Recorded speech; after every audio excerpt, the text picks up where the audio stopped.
오늘 저는 여러분과 함께 선교의 중요성, 이러한 제목으로 함께 은혜를 나누고자 합니다. 우리가 선교하면 떠오르는 인물이 있습니다. 18세기에는 진젠돌프 백작입니다. 당시에는 선교에 대해서 그렇게 특별한 관심이 없었습니다. 이미 유럽은 다 복음화되었기 때문입니다. 그런데 이 진젠돌프가 독일의 비텐베르그 대학에서 법학을 공부하고 있는 어느 날 디셀도르프에 있는 미술 전시회에 참여합니다. 그런데 한 그림을 바라보는데 머리에 가시면류관을 쓰시고 십자가를 지시고 온몸에 피를 흘리시는 주님의 모습을 바라봅니다. 그런데 그 그림 밑에 이런 글귀가 있습니다. 나는 너를 위해 몸버려 피 흘렸는데 너는 나를 위해서 무엇을 주었느냐. 진젠돌프가 갑자기 그 그림 앞에 온몸이 굳어집니다. 그리고 떠날 줄을 모릅니다.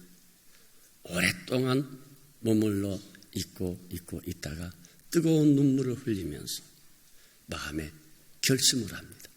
이 결심이 그 인생의 운명을 바꿉니다. 주님 앞에 자기 인생을 드리겠다고 헌신하고 집으로 돌아가서 부모에게 받은 모든 유산을 선교를 위해서 씁니다. 모라비안 교도들이 그 당시 한 300명 모였는데 이들을 중심으로 해서 그때부터 선교 운동이 활발하게 일어났는데 이 진젠돌프 백작의 선교 운동이 100년 동안에 300명의 성도가 몇 명을 파송했느냐? 3,000명을 파송하게 됩니다. 바로 여기에 영향을 받은 사람이 바로 감리교 창시자 요한 웨슬레라고 할 수가 있겠죠. 선교는 귀한 겁니다. 부활하신 후 예수님께서 한 산에서 제자들을 불러서 승천하시기 직전 마지막 말씀을 남기십니다. 너희는 온 천하에 다니면서 아버지와 아들과 성령의 이름으로 세례를 주고 제자를 삼으라 하는 말씀을 주셨습니다. 이 명령은 다른 명령보다 정말 귀한 명령이에요. 성경에 보면 하나님께서 말씀을 통해서 우리에게 하라고 하는 명령이 248개 명령이 있습니다. 사랑하라, 감사해라, 기뻐해라, 안식일을 지켜라, 이런 명령들이 있는데 그 명령들 가운데서 가장 큰 명령이 바로 이 말씀이에요. 그래서 학자들은 오늘 이 말씀에 대해서 이렇게 말합니다. 예수님의 지상 명령, 땅 위의 명령이 아니고 더 이상 없는 최대의 명령, 이런 뜻입니다. 그래서 이것을 대명령이라 그러는데 한 번 더 말씀을 읽어보겠습니다. 그러므로 너희는 가서 모든 민족을 제자로 삼아 아버지와 아들과 성령의 이름으로 세례를 베풀고 내가 너희에게 분부한 모든 것을 가르쳐 지키게 하라. 볼지어다 내가 세상 끝날까지 너희와 항상 함께 있으리라 하시니라. 이 말씀은 한마디로 말하면 너희는 가서 모든 민족에게 복음을 전하라. 이것이 기독교의 강령이 되고 이것이 오늘 기독교의 목표가 된 것입니다. 이 강령이 살아있고 이것이 목표가 된 교회를 가르쳐서 건강한 교회라, 그렇게 우리가 말을 하지요. 예수 믿고 신앙생활 잘하면 축복받는다. 축복받지요. 그러나 이것은 목적 아니에요. 복음 전파를 위한 하나의 수단이지요. 프랑스의 저명한 사회학자 엘 룰은 오늘날 문명 시대의 중대한 문제점은 모든 것이 수단화되는 데 있다는 것입니다. 아인슈타인도 같은 말을 했습니다. 목적과 수단을 혼동하는 것이 20세기 최대의 취약점이다라고 말을 했습니다. 수단이 목적이 되고 목적이 수단이 되는, 다시 말하면 목적과 수단이 혼동되어서 더 이상 목적이 존재하지 않는 거예요. 여러분, 돈 벌지요? 돈 벌어야 돼요. 왜 법니까? 네? 여러분, 돈 버는 것이 돈이 목적입니까? 수단입니까? 네. 여러분, 돈은 목적이 될 수 없는 거예요. 내 삶을 위한 수단이지요. 네. 그렇지 않습니까? 네. 많은 사람들이 건강을 대단히 챙기죠. 건강 좋습니다. 그런데 지나칩니다. 눈 떠도 건강, 네? 눈 감아도 건강, 밥 먹어도 건강, 친구들 말해도 건강, 네? 그저 건강이에요. 네. 건강을 어떻게 하겠다는 거예요? 네? 여러분, 이렇게 목적과 수단이 혼돈되면 안 되는 거예요. 네. 교육, 이것도 목적 아니에요. 교육도 인간다움을 위한 수단이죠. 네? 더 나은 삶을 위해서 수단 아닙니까? 그런데 이것을 목적으로 오판하다가 보니까 성적을 조작하게 되어서 사회를 떠들썩하게 하고 자녀의 일생을 망치는 비극적 부모가 있지 않습니까? 이것이 뭡니까? 그러니까 여러분, 목적이 없으면은, 목적을 모르면은 여러분, 나침반 없이 항해하는 배와 같은 거예요. 우리의 삶에 있어서 목적은 대단히 중요합니다. 목적이 분명하면은 방향이 서고, 방향이 설정되면은 그것이 비전이고 사명인 것이죠. 여러분, 새해에 여러 가지 각오와 다짐을 했을 것입니다. 그건 귀한 일입니다. 내가 무엇을 위해서 태어났고, 어떻게 살다가 무엇을 위해서 죽는다? 여러분, 이것이 분명한 사람은 인생을 허비하지 않습니다. 거기에서는 여러분, 인생이 가격이 아니라 가치로 삶의 의미가 바꾸어지게 되는 것이죠. 역사적으로 탁월한 업적을 남긴 사람들의 공통점이 있다는 거예요. 뭐냐? 목적을 분명히 인식하고 살았다는 것이죠. 자, 교회 나름대로 목적이 있겠지요. 교회는 뭡니까? 에클레시아, 큐리아코스, 거룩한 모임에, 그냥 쉽게 말하면 거룩한 모임의 그 무리들, 이게 교회 아닙니까? 근데 교회는 두 가지 특징이 있어요. 하나는 모이는 공동체고 다른 하나는 흩어지는 공동체라고 할 수 있겠죠. 그래서 거룩한 성도들이 모여서 하나님 앞에 예배드리고 하나님을 섬기고 교제하고 봉사하는 이 거룩한 모임이지요. 그렇죠? 그러나 여러분, 여기에서 모임으로 끝나는 게 아니죠. 또 뭡니까? 흩어짐이 있어야죠. 흩어짐이 있는 거예요. 모임에는 반드시 세상 가운데로 흩어져야 됩니다. 자, 모인 그곳이 교회지요. 여러분들이 흩어지면 여러분들이 흩어져 있는 그곳이 교회가 되어야 됩니다. 그래서 이게 여러분, 모임 공동체와 흩어짐의 공동체가 균형을 잘 이룰 때에 건강한 교회가 될 수 있겠지요. 그러나 모여서 흩어질 줄 모르면은 비만 교회가 되고 반드시 병적인 현상이 일어나게 되는 거예요. 그래서 교회는 잘 모이고 흩어져야지. 초대교회를 볼까요? 여러분, 초대교회가 120문도가 모여서 이제 예배를 드리죠. 이 교회를 명명하여 예루살렘 교회라 그렇게 합니다.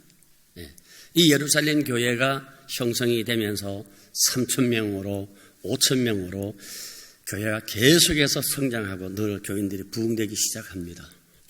정신없이 바빠요. 그런데 그들이 흩어질 줄 몰랐어요. 여호와 하나님은 우리의 하나님인 줄 알았죠. 그러니까 우주적인 하나님에 대한 이미지가 없었어요. 그들만의 리그죠. 그래서 나의 하나님, 우리 유대인을 위한 하나님, 흩어질 줄은 몰랐던 거예요. 이것은 근동 아시아의 지역신 개념이지요. 가나안에는 바알이라는 지역신이 있었고, 이스라엘 땅에는 여호와라는 지역신이 있었다고 하는 그런 지역신 개념이 근동 아시아에는 있었습니다. 유대인들에게도 그런 사상이 있어서 하나님은 우리 하나님이지 너의 하나님, 이방인의 하나님으로 생각하지 않았다 이 말이에요. 그래서 그들은 흩어질 줄은 모르는 거예요. 그 결과가 어떻게 됐습니까? 사도행전 8장 1절에 보세요. 그날에 예루살렘에 있는 교회에 큰 박해가 있어 사도 외에는 다 유대와 사마리아와 모든 땅으로 흩어지니라. 하나님이 예루살렘 교회를 치십니다. 그래서 예루살렘 교회가 흩어지기 시작합니다. 사마리아로, 유다로, 소아시아, 아프리카, 유럽에 복음의 불꽃이 일어나서 선교의 놀라운 역사가 일어나기 시작하잖아요. 오늘날 선교에 대해서 대단히 비판적으로 보는 그 사상이 있습니다. 그게 선교 냉소주의입니다. 선교는 가까운 데서부터 해야지. 아직 우리도 지금 선교가 안 됐는데, 우리나라도 아직 복음화가 안 됐는데 뭘 그렇게 외국까지 가야 합니까? 북한도 퍼줘야 되는가요? 1885년 언더우드와 아펜셀라 선교사가 여러분 우리나라 제물포항에 도착을 했습니다. 그때에 언더우드 선교사가 쓴 편지, 기도문 여러분 아시잖아요. 주여 지금은 아무것도 보이지 않습니다. 메마르고 가난한 땅, 보이는 것은 고집스럽게 얼룩진 어두움 뿐입니다. 어둠과 가난과 인습에 묶여있는 조선 사람뿐입니다. 지금은 우리가 황무지 위에 맨손으로 서 있는 것 같사오나 지금은 우리가 서양 귀신 양귀자라고 손가락질 받고 있사오나 지금은 예배드릴 예배당도 없고 학교도 없고 그저 경계의 의심과 멸시와 천대함이 가득한 곳이지만은 이곳이 멀지 않아 은총의 땅이 되리라는 것을 믿습니다. 왜 저 넓은 살기 좋은 미국 땅을 내려놓고 여러분 이 땅에 그들이 왔습니까? 왜 양기자라고 양코쟁이라고 비아냥거림을 들으면서 왜 여러분 이 땅에 여러분 왔습니까? 선교는 사명이기 때문입니다. 영혼의 가치가 그렇게 귀중하기 때문인 것이죠. 아펜셀라는 조선 팔도의 복음을 전하면서 배를 타고 가다가 그냥 침몰당해서 44세에 젊은 나이에 순교하고 말았습니다.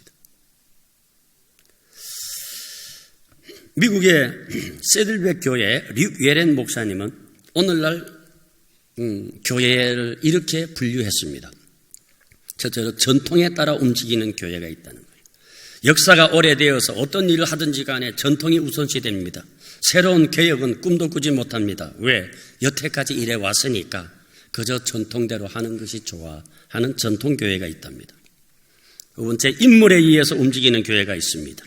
탁월한 인물이 나타나서 교회를 갑작스럽게 부흥시켰다가 그 인물이 사라지면 그 교회도 함께 사라지는 교회가 있다는 겁니다. 편의시설에 의한 교회가 있다는 거예요. 여러 가지 환경과 또 행사나 프로그램, 여러 가지 이벤트적인 그런 움직임이 있는 교회. 그러면 성경적인 교회라고 하는 것은 어떤 교회인가? 목적에 의해서 움직이는 교회라는 것입니다. 그 목적이 뭐냐? 예수님이 주셨던 대사명, 너는 온 천하에 다니면서 복음을 전하라는 이런 목적이 있는 교회, 이 교회가 참다운 교회고 건강한 교회라는 것입니다. 그러므로 요한복음 10장 10절에 보면은 내가 온 것은 양으로 생명을 얻게 하고 더 풍성히 얻게 하려 함이라고 말씀하고 있는 것입니다. 너희가 온 천하에 다니면서 아버지와 아들과 성령의 이름으로 세례를 주고 그들을 제자 삼으라. 이것은 여러분 귀한 명령입니다. 예? 중요한 말씀이에요. 지상의 모든 교회는 존재 이유가 바로 여기 있는 것이고, 지상교회가 존재한 이유가 이 말씀을 받들고 섬기기 위해서 존재하는 것입니다. 종종 우리는 구원에 대해서 감격합니다. 신앙생활에 즐거움도 있습니다. 교제도 있습니다. 예배의식도 좋습니다. 아주 찬양도 좋습니다. 아주 수준이 있어요. 그러나 거기에 머물러 있다 이 말이에요. 어마어마한 제자를 삼으라 하는 이 명령은 있고 있습니다. 선교, 아름다운 일이지. 꼭 해야 할 일이야.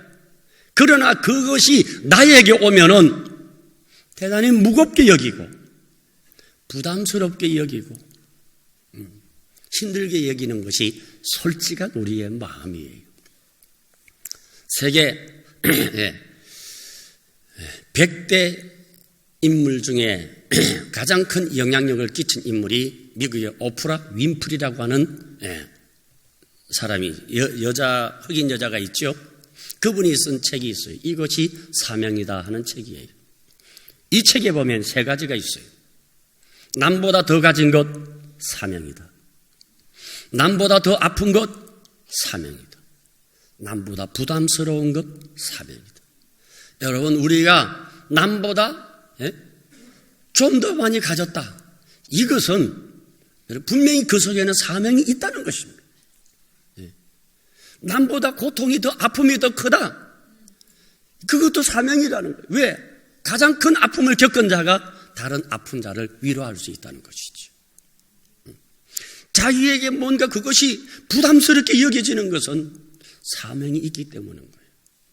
오늘 여러분 선교라는 이것이 귀한 일이지만은 뭔가 부담스러움이 있을 거예요. 그것은 왜 그렇습니까? 우리에게는 피할 수 없는 사명이기 때문인 것입니다. 그렇지만은 나는 아직도 성령을 충만하지 않고 신앙생활해도 여전히 내 삶에 문제가 있고 실수가 많고 연약한 나에게 열방을 전하는 제자가 되라. 뭔가 부담스럽잖아요. 그런데 여러분 성경 말씀을 자세히 보세요. 18절에 보세요. 하늘과 땅의 모든 권세를 내게 주셨어요. 아버지께서 하늘과 땅의 모든 권세를 내게 주셨다는 거예요. 예수님에게 주셨다는 거예요. 그러므로 너희는 내 권세를 내가 너희에게 준다는 것이죠. 제가 중학교 다닐 때에 저는 약골이어서 몸이 약해서 아무도 나를 쳐다보지도 않아요. 학교 다닐 때. 그런데 규율 부장이 돼가지고 완장 차서 교문 앞에 서 있으니까 조심하더라니까. 나를 아주 부담스럽게 여겨요. 피하더라니까. 완장의 힘이에요. 네, 내가 약골이지만은 완장이 나를 그렇게 만들더라니까. 여러분 자체는 아직도 실수가 있고 연약하지만은 주님께서 여러분에게 완장을 채워주셨어. 주님이 여러분에게 권세 주신 줄을 믿으시기를 바랍니다. 그것 가지고 나가서 전하는 거예요. 예? 여전히 연약하고 넘어지고 이 실력 없는 형편없는 그런 인생이지만은 주님이 나에게 힘을 주십니다. 그러므로 삶의 현장에 나가서 담대하게 증거하시기 바랍니다. 여러분의 가정, 학교, 직장, 삶의 현장, 거기 선교지입니다. 그래서 친구한테도 가시고 친척 집에도 가시고 윗집에도 위층에도 올라가시고 아래층에도 내려가시고 놀이터, 경로원 뭐 어디든지 여러분 선교 현장인 줄 깨닫기를 바랍니다. 선교도 마찬가지입니다. 선교사가 가지 못하면은 죽어가는 영혼들을 구원할 수 없어요. 그렇기 때문에 선교사가 가야 되는 것이지요. 여러분, 아직도 선교사가 많이 필요합니다. 60만 명이 필요하답니다. 27억의 인구가 복음을 몰라요. 그들에게 필요한 선교사의 추가적인 숫자가 60만 명이 필요하다는 거예요. 누군가 보내야 되지 않겠습니까? 예? 여러분, 사명이 있는 자가 보내는 거예요. 예. 여러분, 우리가 하나님 앞에 이 선교한다고 하는 거 귀한 거예요. 선교하는 성도, 선교하는 교회, 선교하는 가정, 하나님께서 귀하게 써주시는 줄 믿으시기를 바랍니다. 예. 칼 발터가 그런 말을 했어요. 예. 모든 것이 교회에서 다 있어도 선교가 없다면 이미 기능을 상실한 것이다. 예. 교회에 모든 여러분 시스템이 다 있다 할지라도 그 교회가 선교가 없으면 이미 교회로서 기능을 상실한 거예요. 사랑하는 성도 여러분, 이 세상에서 아무리 귀한 일이 많아도 선교보다 귀한 것이 있습니까? 세상에서 가장 복된 일, 영육을 살리는 일, 심지어 민족까지 살리는 일, 이것이 선교입니다. 선교가 이렇게 귀한 거예요. 우리 사랑하는 성도님들 다 선교의 주인공 되시기를 바랍니다. 우리 베트남의 장년화 선교사님 7번 감옥에 들어갔어요. 7번 감옥에 들어갔어요. 그분이 무엇 때문에 그렇게 하겠습니까? 생명보다 귀하기 때문에, 선교가 사명이기 때문에 그런 거예요. 우리 모두 그런 사명이 다 있어요.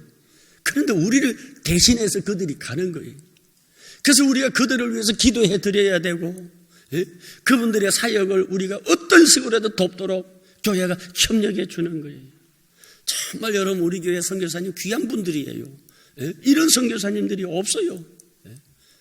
이번에도 참 우리 권사님들이 점심때마다 김밥을 팔아가지고, 세상에 그것도 성도님들이 많이 파니까 그 돈 돼요. 그 장사대에. 그래갖고 지금 몇 천만 원 모았어요. 그 몇 천만 원 모아가지고 지금 내일 출국합니다. 베트남으로, 교회 지으러. 그 돈 가지고 교회 세우러 가는 거 얼마나 귀한지 몰라요. 이렇게 선교하면 뭔가 가슴이 찡하는 울림이 있죠. 하나님께서 여러분 선교하는 교회는 하나님이 축복하시고 하나님 지켜주시는 거예요. 아멘이십니까? 오늘 이 말씀을 잘 여러분 기억하시기를 바랍니다. 이 선교는 대단히 중요합니다. 이거는 여러분 최대의 명령입니다. 기상명령이라는 가장 큰 명령이다 이 말이잖아요. 그런데 이걸 잊어버리면은 내가 하나님의 자녀가 된 목적, 교회가 교회 세워진 목적, 이걸 상실하게 되면 교회가 어떻게 돼요? 예루살렘 교회가 그게 모델이에요. 선교해야 될 교회가 선교하지 아니하면 그 교회는 흩어지게 돼 있어. 그러나 선교하면은 하나님이 그 교회를 기억하시고 축복하시고 도우시고 응답하시고 부흥하시고 잘되게 하시고 또 잘되게 하시고 자꾸 잘되게 하시고 자꾸 잘되게 하시고, 할렐루야. 그러므로 여러분 선교하는 교회가 되십시다. 선교하는 성도님들이 되십시다. 이것이 가장 귀한 거예요. 가장 귀한 거.